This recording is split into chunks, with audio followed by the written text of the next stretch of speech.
Hi there, today I'd like to tell you about this book by Edgar Claes, Scharnierband in Pergament. This is Mr. Claes's own description of his famous vellum binding with piano hinges. The book is a first edition published in Germany, and therefore it's entirely in German. Edgar Claes does not really need an introduction, but for those of you who don't know him, I'll simply mention that he's not only a bookbinder, but also an accomplished painter and sculptor, and an inventor, and perhaps this is why he's been consistently regarded as one of the top binders in the world in the last 30 years or so. The book starts with a really interesting overview on the piano hinge and its use in bookbinding throughout the centuries. Here's a 17th century silversmith binding, then a 1920s French binding in bakelite.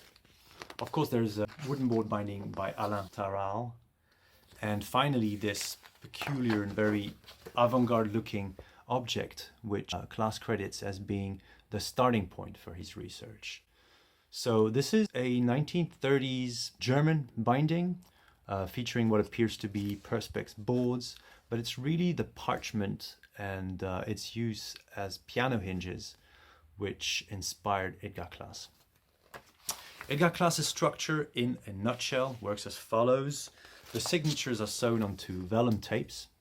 The vellum tapes are then turned onto themselves to create loops in the spine area.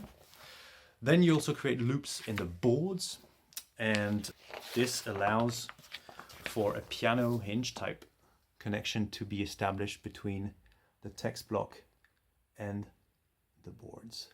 This is pretty clever stuff, right? What I like most about this piano hinge binding compared to the other bindings described in the book is that it can be made with regular bookbinding equipment and materials. I think it's really intelligent use of parchment, and if you're into parchment, I think you should definitely give this structure a go. It is not a quick and simple binding. There are lots of drying times, and some of the steps can be challenging. I will also add that the manual does not necessarily describe all the details, but it certainly gives the main keys to the structure, which should allow you to go ahead and either try to replicate Edgar Claes's structure or to create your own variation of it. Why not?